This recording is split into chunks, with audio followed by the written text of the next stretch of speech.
මට වෙන කෙනෙක් ගැන හොයන්න නැති නිසා මට මං ගැන හොයාගන්න ඕන තරම් වෙලාව තියෙනවා.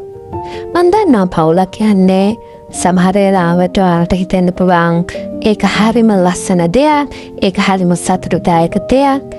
හැබැයි එහෙම පවුලක් වුණාට පස්සේ එකිනෙකාගේ ජීවිත එකිනෙකා එක්ක අල්ලගෙන තියාගන්න අපි මාර එෆර්ට් එකක් දානවා.